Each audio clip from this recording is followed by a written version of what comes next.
My family sent me a fruit basket for Christmas and a bill for their ski trip, paid with my card. My name is Lorraine Wexler. I'm 72. I live alone in Bridger Creek, a place where winters last longer than memory, and the post office still knows every name on the envelopes. I used to be an accountant. These days, I mostly brew tea-count snowflakes and try to keep this house from getting too quiet. I'm not telling this story to complain. I'm telling it because somewhere out there, someone else might have also received a holiday gift basket from their own children, and a bill they were never asked about. Some heartaches don't make a sound. Some betrayals don't need to shout. They arrive in a bank statement, in a 3-word greeting card. In that moment, you realize the world you thought was your family had already moved on long ago. If you've ever felt like a burden, like too much, like a problem to be managed, just because you loved too deeply, then maybe this is your story too. 9 a.m. on Christmas morning. On the snow-covered porch, I picked up a wrinkled fruit basket, along with a card that said exactly 3 words, peaceful. The kids, no Merry Christmas, no Mom. Not a single name except the faded company print at the bottom corner, Shady Mountain Fruit Baskets Co. A bulk gift service. I know always runs last-minute discounts. I lifted the basket. The apples were already shriveling and somehow felt heavier, like they carried something older inside. I set it down on the kitchen table. The melting snow left a wet ring on the wooden surface. The plastic wrap smelled faintly of chemicals mixing with the cold air in a way that made me wince. The coffee pot on the counter was still humming. I'd left it on since early morning, not for anyone, just out of habit. Most years, I'd bake some cinnamon waffles, turn on the classical station, sit by the window, and wait for someone to call. But this year, there were no waffles, no lights, no hope. The scent of cinnamon still lingered faintly in the kitchen, as if the house itself wasn't ready to let go of the memories. Rachel once told me, "You should put out a few Christmas decorations, make it feel festive." But she never came home, just sent greetings in the group chat. They all did, Rachel, Evan, Lily. Their messages were always short-polished and final. No questions, as if I were just a shipping address. No reply needed. I poured myself some coffee and placed the mug by the window. The snow had blanketed the backyard, covering the old path that led through the pine trees. Bridger Creek was silent this morning. On the radio, a local announcer spoke of holiday reunions where every generation gathers together. I smirked. Gathers together? I can't even remember the last time I heard someone walk through this door. A FedEx truck shut off outside the gate. I picked up my phone, intending only to check the weather, but my thumb slid out of habit onto a social media app. The first image to greet me, Rachel, Lily, and Evan standing beside a massive Christmas tree at Aspen Lodge, Colorado. Golden lights, a wine buffet, a glowing fireplace. Each held a glass of champagne, wearing hand-knit sweaters, smiling with the kind of joy that had no room for me. I scrolled to the caption. Rachel had written, "Those who matter most." I read the words slowly. Then again, "Those who matter most." I didn't cry. I just noticed the coffee had gone cold faster than usual. I set the phone down and sat there, motionless, for a long while. My mind drifted to the day I took them all to Disneyland when Lily turned 10. I made payments for 8 months to afford that trip. Back then, it never occurred to me that I was investing in being forgotten.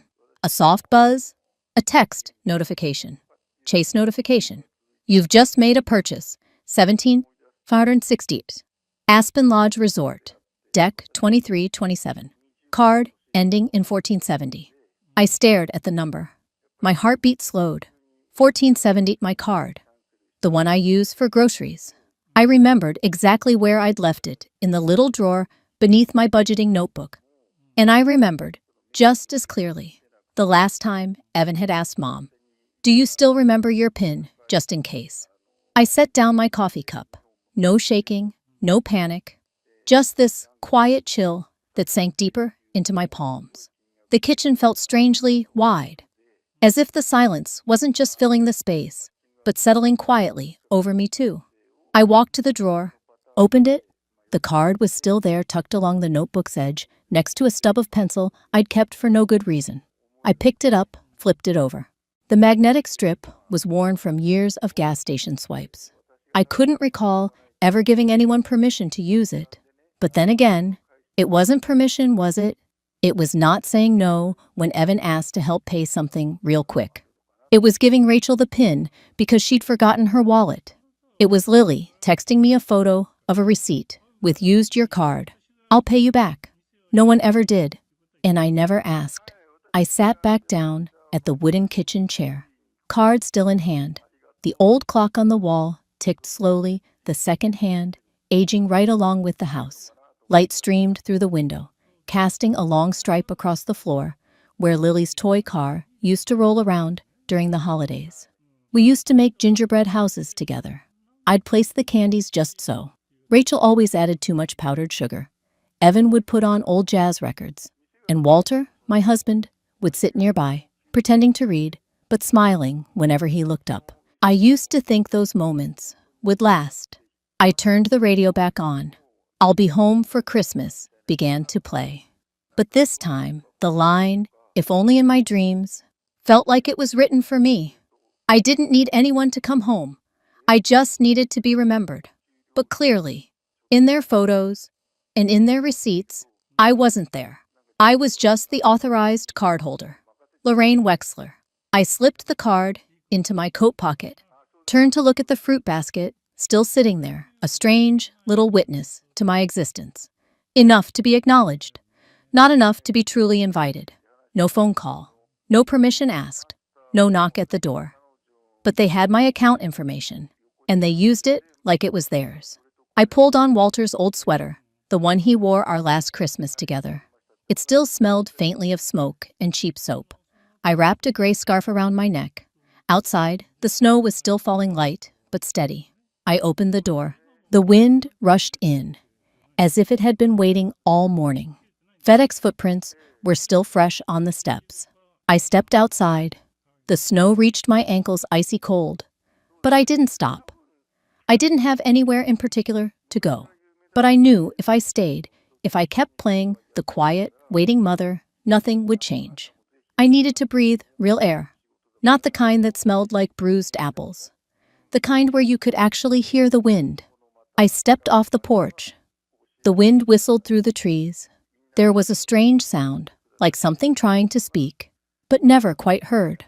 I paused, looked into the woods, and for the first time in years, I didn't feel like the one who'd been left behind. I felt like someone who had finally stepped out. I used to believe that if I never asked for anything, my children would always keep me in their hearts. But over the past 2 years, the bills kept coming. And one question was never asked, "Mom, do you have enough?" That question echoed in my mind all morning, like a faint murmur, every time my hand reached for my coffee cup, then let it go. The rising steam blurred the air, mixing with the sharp scent of melting snow outside the porch. I sat in the wooden chair, my back aching from the night before. Too much time spent sorting the old filing bin. My husband used to call it the evidence suitcase. He never liked how many papers I kept, but I always felt safer knowing everything was within reach. Bills, statements, health insurance forms, even a plane ticket to Kansas from 1994 that I never used. I picked up a file folder and opened it, leafing through receipts, Lily's unpaid tuition balance, Rachel's health insurance summary, even Evan's endocrinology prescription, all with my name listed under payer. Altogether, in the last 2 years, I've spent $73.40. Not every charge was big.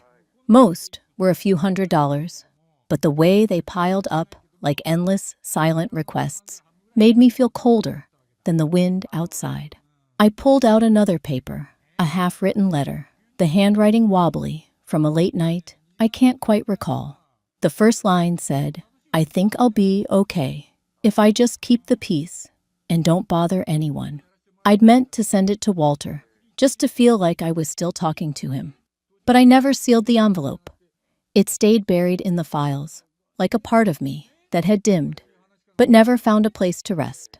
Around noon, I put on my long coat, slipped on my shoes, and drove to Tilly's, the only cafe open on holidays. The roads were slick, but my old tires knew how to handle it. Moon River played softly on the radio.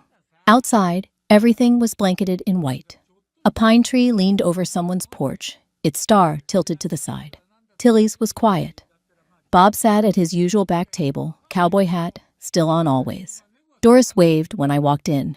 "Anyone stop by?" she asked, stirring more sugar into her peppermint tea. "No," I said. "They're busy. Living." We both smiled. That quiet kind of smile you only share with someone who knows the ache of being left out. Doris is 84. Sharp mind, weak knees.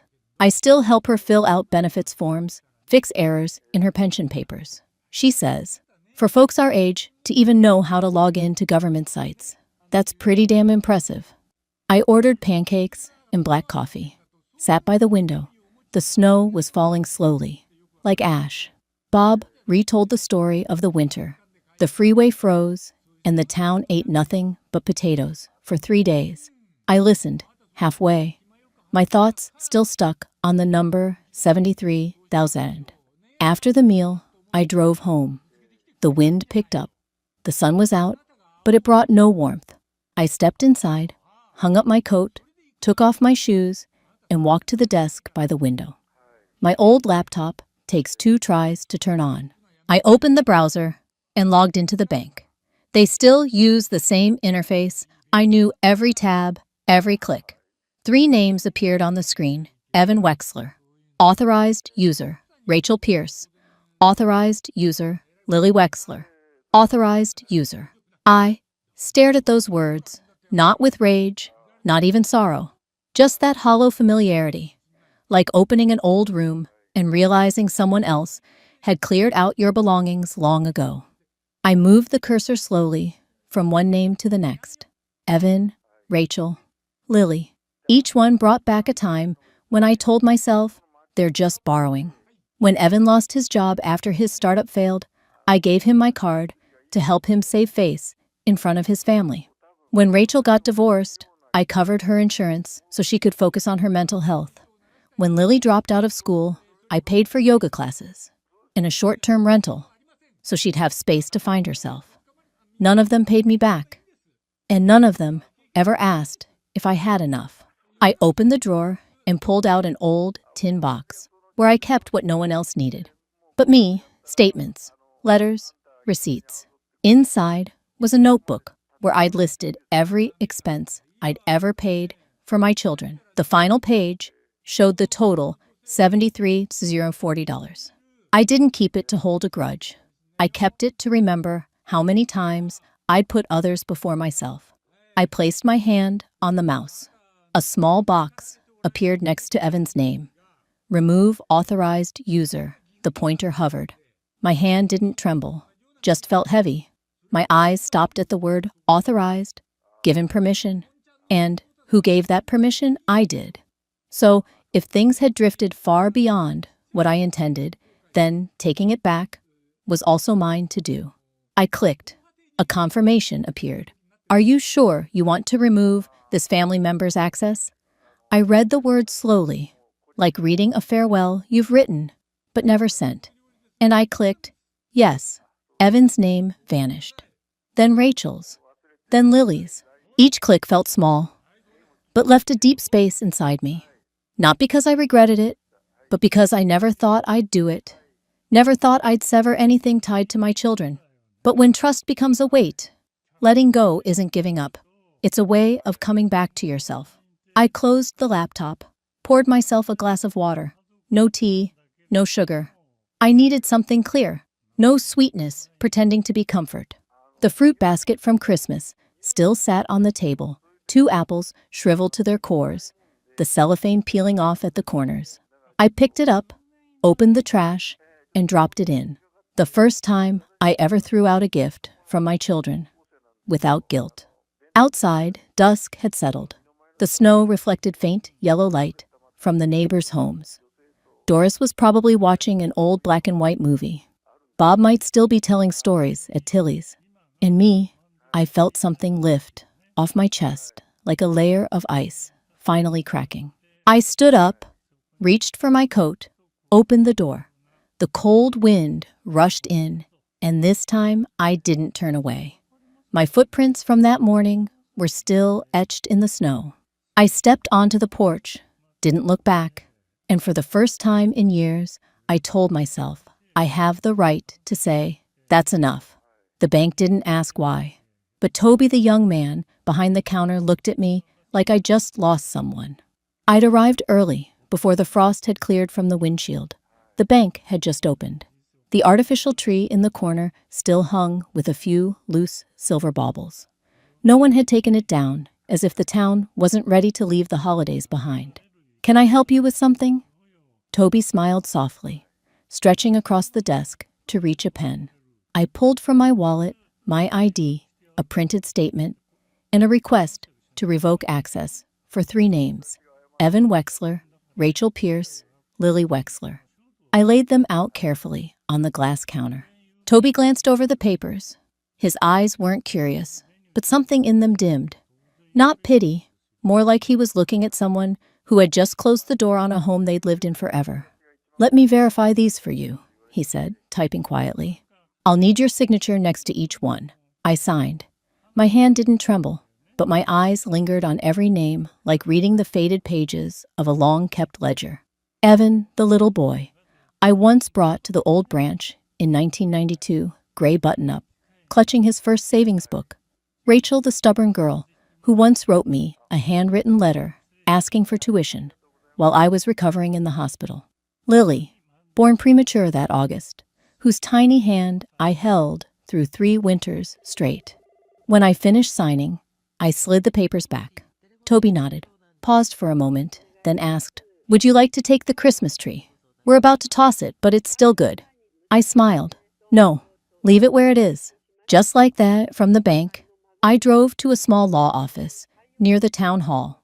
The lawyer, a gray-haired woman named Andrea, welcomed me into a room filled with books and a glowing electric fireplace.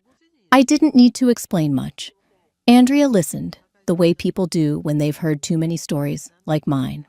I told her clearly I wanted to update my will. No more equal division. In fact, no division at all. "I want to set up a scholarship fund," I said, "for single mothers over 50 who want to go back to school. Learn a trade." Andrea nodded. "A meaningful decision, Ms. Wexler." I signed a few more documents. The pen I used had the logo of the local hospital, one of those we used to hand out to patients back when I worked in the billing department. The blue ink spread across the paper like a line I couldn't cross back over. When I got home, I hung my coat on the same old hook, set my wallet down on the kitchen counter. The house was still quiet, but it no longer felt hollow. It felt like a stage after the final curtain. Warm, yellow lights, velvet drawn, and the lead actor stepping gently off stage. I opened my wallet and pulled out an old business card. The paper had yellowed slightly, the ink a bit smudged. Dr. Camille Rayner. I'd kept that card for 8 years. Never once called. But this morning, when I pulled it from the small pocket next to Walter's photo, I knew the time had come. The phone rang 3 times. Before someone picked up, "Rayner Counseling," a calm voice said. "This is Camille." I cleared my throat. "This is Lorraine Wexler. I've been holding on to your card for a long time." There was a pause. "Lorraine," she said softly, "I remember. Are you all right?" I took a breath. "I think I just cut ties with my children." There was no pity in Camille's voice, just presence. "We can set up a session." I nodded, though she couldn't see it. "Yes, a morning would be good." I ended the call, set the phone on the counter, and opened the fridge. There wasn't much: a carton of eggs, almond milk, half a cornbread loaf from last week. I wasn't hungry, but I still took out a slice, boiled water, brewed some peppermint tea. My hands moved through the motions like a melody I'd known for years. No sheet music, no audience. I poured the tea into a porcelain cup with an hourglass printed on the side, a birthday gift from Walter, the year I turned 50. I placed it on a wooden tray and carried it into the living room, where the soft glow of a lamp reflected off the window glass casting warm shadows on the walls. Outside, the snow was still falling gentle. Now, not as thick as yesterday, but enough to soften the edges of everything. On the table sat the printed statement from the day before the total circled in red ink. I lit a cinnamon candle from the drawer. The scent floated through the room like a memory, carrying me back to a distant winter, when Walter and the kids and I once sat around the dinner table, hands joined, praying before the meal. Take 5 by Dave Brubeck started playing from an old CD I'd found in the drawer. The jazz notes fell like slow footsteps in snow, quiet but certain. I closed my eyes, let the music pass through me, as if only the melody could understand what I didn't know how to say. I sat at the table and sliced the cornbread into small pieces, chewing slowly. There was nothing special about it, just a slightly dry slice, a sip of unsweetened tea. And yet, strangely, I didn't feel sad. I didn't feel empty, only peaceful, as if I'd just laid the first brick of a new kind of home, an invisible one, but real enough to shelter my soul. My eyes wandered to the corner table where an old sketch lay folded. I opened it, brushed off the dust, and smiled.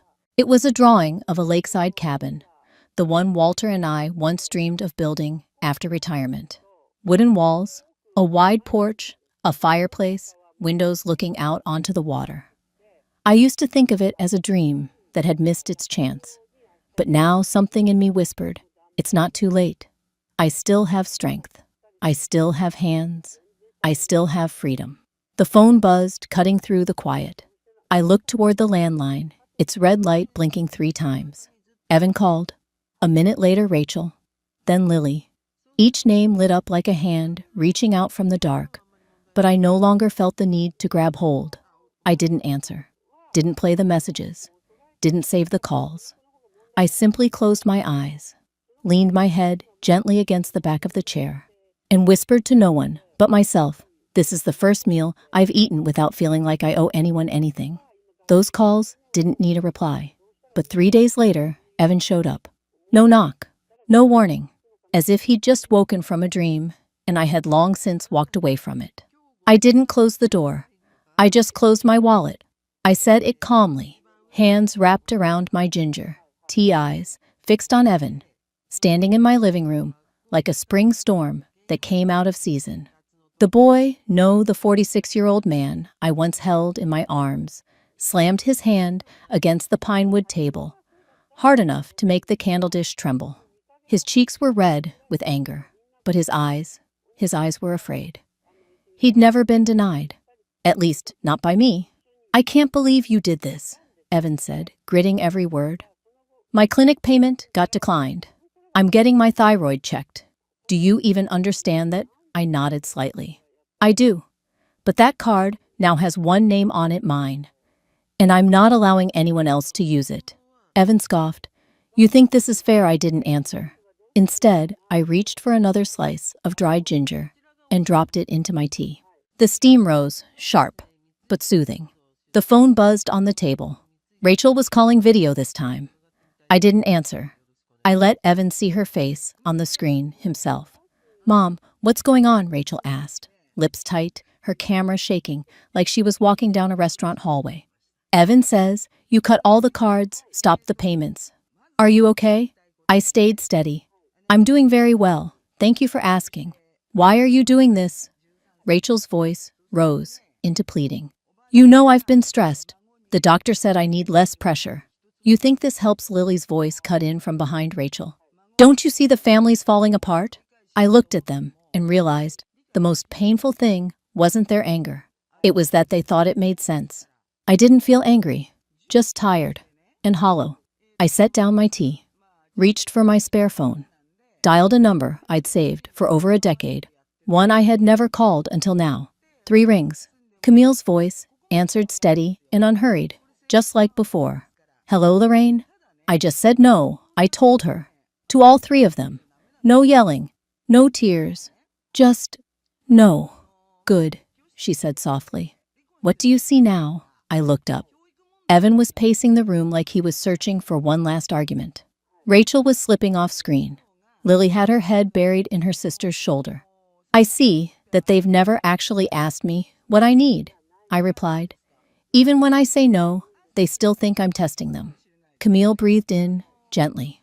What have you been most afraid of when saying no to your children? An old question. But this time, I didn't look away. I used to be afraid of losing them.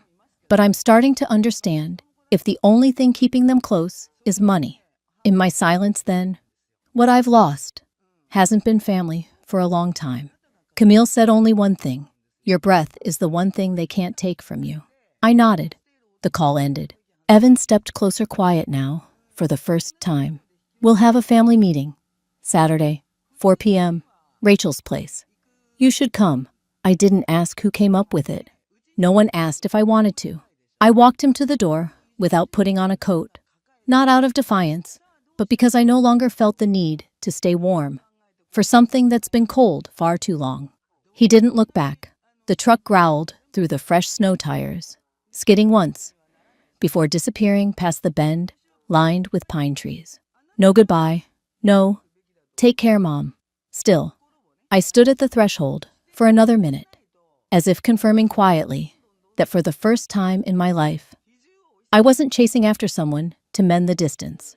Back inside, I made another cup of ginger tea, the only thing I used to make when someone in the family was sick, worried or disappointed, but still needed comfort. I'd brewed it on so many lonely nights, but today felt different. I sat down at the table and opened my phone. A message from Rachel family meeting. Saturday, 4 p.m., Rachel's. No invitation, no kindness, just a command. I didn't respond right away. I got up, walked to the bedroom, and opened the second drawer on the left, the one where I kept things that weren't urgent but couldn't be thrown away. A small, ebony box still sat there, engraved with soft letters. Walter and Lorraine, 1983. I opened it. Inside was a photo of us at Flathead Lake, his arm around me, his hair blown wild by the wind, and me smiling gently. Beneath it, his light gray holiday coat. I smoothed the folds and tried it on. It still fit, still held warmth. I stepped toward the mirror. My hair was silver now. No more soft waves like before. But in my eyes, there was something I'd never seen in myself. Not defiance, but calm. I sat at the vanity. Beside me lay a red notebook where I'd once written down cookie recipes, doctor numbers, and Walter's medications. On the last page, a line I'd scribbled on my 71st birthday. If no one protects you, at least don't abandon yourself. I closed my eyes. Camille's voice echoed faintly in my mind. If you forgive them, do you think it will change anything? I used to think so. Now, I don't. I no longer live hoping others will change. I live so I no longer break promises to myself. The phone buzzed again. Rachel, hope you'll come with an open heart. I read the message. No frown, no smile. I simply deleted it. No reply. No longer the mother who always showed up just to keep peace at the dinner table. None of the three asked if I wanted to attend the meeting. They just picked the time, picked the place. As if I were a system error, something to be addressed quickly isn't neatly, then forgotten. I arrived on time. Not early, not late. Rachel lived in a townhouse, in one of those new housing developments. Bright white, lined in perfect rows, every window identical. I checked the address 3 times, just to be sure. The door opened. No greeting, no hug. Rachel turned away and said briskly, "Come in, we're waiting." I stepped inside. The laminated floors were cold underfoot, even with my fur-lined shoes. A faint scent of vanilla came from a cheap candle, burning on the table. More smoke than fragrance. The living room looked like it belonged on a magazine cover. White walls, beige sofa, glass coffee table. But not a single family photo. Not one trace that an old mother had ever visited. The dining table was set, but no one was eating. Just glasses of water beside an open notebook, its page blank as if this meeting were an official intervention. Rachel began. "Mom, I'm not saying this to judge you. We're just worried about you." I nodded. "Worried about me?" "Yes. You cut off all financial access without telling anyone. Do you realize how that affected us? Evan jumped in irritation, sharp in his voice. I just wanted a little help, like always. What's so wrong with leaning on our mother Lily, sitting at the end of the table, spoke quietly. We think you might be going through something, a crisis, maybe age-related. I looked at the three of them. Their faces still held features I once adored. Rachel's almond eyes, Evan's high forehead, Lily's trembling mouth whenever she cried. But I no longer saw them as lost children needing guidance. I reached into my bag, pulled out a stack of papers, and laid them on the table. These are the receipts I kept. Over the past 2 years, Evan's tuition, $24,000, Lily's insurance, $11,300, Rachel, advances for your daughter, your startup, your wellness to retreats, $37,700. No one moved. I continued. That's $73,000 in total. I don't want it back. But I also don't want to be treated like a bottomless gas pump. Rachel gave a dry laugh. You really kept track of every penny. That's a bit much, Mom. I looked straight at her. I used to be a head accountant. I never forget numbers. But the thing I can't seem to remember is the last time one of you hugged me just because I'm your mother, not because I could pay for something. The air in the room thickened like condensation, waiting to freeze, even though the electric fireplace buzzed softly in the corner. Rachel slammed her hand on the table. You're turning yourself into a victim. Don't you see that? We're just trying to help you stabilize things. Manage everything better. You should be grateful. I didn't react. Instead, I slowly reached into my coat pocket and pulled out a second piece of paper, neatly written, yellowed with age. To my children, what I can no longer count in dollars, my trust. I placed the note on the table right next to the printed statements. This is what I gave. No receipts, no interest. But now I think I need to keep a little for myself. Evan shot up from his chair. So now we're just freeloaders, is that what you think? His voice cracked, like something between guilt and fury. I stayed calm. I used money to raise 3 people. But love isn't a lifetime membership. Lily burst into tears. Real tears, the kind she used to cry when she was sent to the corner for stealing cookies as a child. But this time, her tears didn't move me. Maybe because I'd finally learned that emotion isn't proof of remorse. Sometimes it's just a tool to blur accountability. Evan clenched his fists, stormed out the door, without another word. The room was suddenly quiet. Just the 2 daughters and me. Rachel picked up the paper I'd written, folded it carefully, then smirked. Thanks for the Christmas gift, Mom. I didn't reply. I simply stood, put on my coat. Before leaving, I looked at them both and spoke clearly. I don't need an apology. I'm just no longer willing to be the place where blame gets dumped. No one answered. The room felt colder than the snow outside. I stepped out, hands buried deep in my coat pockets. The wind slapped against my cheek, sharp, but also a reminder. I was still alive, truly alive, even after a conversation meant to break me. On the way home, my car passed a small bridge over the creek, now frozen. I glanced at the still water, locked beneath the white crust. It looked like something sealed off for the winter, like the way hearts can freeze over after too many unspoken winters. I whispered to myself, not loudly, not bitterly, just a quiet acknowledgement. Tomorrow I'll start clearing out some books. Maybe it's time to find a new place for myself. I didn't clear them the next day, but 1 week later, I left. No notes, no messages, no explanations. I simply gathered what was still mine and went. 3 months later, I was no longer who I used to be. What remained was just me and a few young plants pushing up through frozen earth. Spring comes slowly in this part of the world. The snow hasn't fully melted, but the sun is no longer cold. Light streams through the wooden window panes, illuminating tiny specks of dust hanging in the air. I sat on the porch steps, a cup of Earl Grey in hand, breathing in the scent of tea and forest wind. The little cabin sat about 2 hours from Bridger Creek. No clear phone signal, no bus route, just a dirt road winding through pine trees. This place was once only a folded sketch in my desk drawer. Now, It had become the quiet beginning of a new life, marked not with grand gestures, but with things that were small, steady, and my own. I started planting lavender. The soil was still damp and cold, but I trusted the roots would take hold. I read old books. I picked up where I'd left off years ago. How to mix watercolor, how to shade the shape of a tree on wet paper. I brewed tea, played jazz records, and never waited for a knock at the door. Last week, I submitted an application to teach a class called Life Accounting for Retirees at a small town library nearby. A clerk called me back, surprised to hear that I was 72 and still wanted to instruct.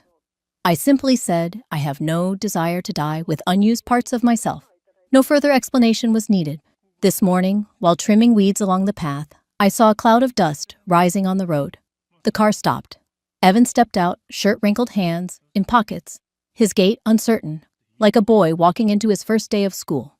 I wasn't surprised, and I didn't rush. He glanced around, then approached. "Mom." I nodded. He reached into his pocket and held out a check. $500, first repayment. I didn't take it right away. I just looked at him. There was something different in Evan's eyes. Not guilt, not quite regret, just quiet. "I didn't think you'd want to see me again," he said softly. I opened the door and motioned toward the inside. No sugar in the tea, but it's still hot. We sat across from each other on two small wooden chairs by the window.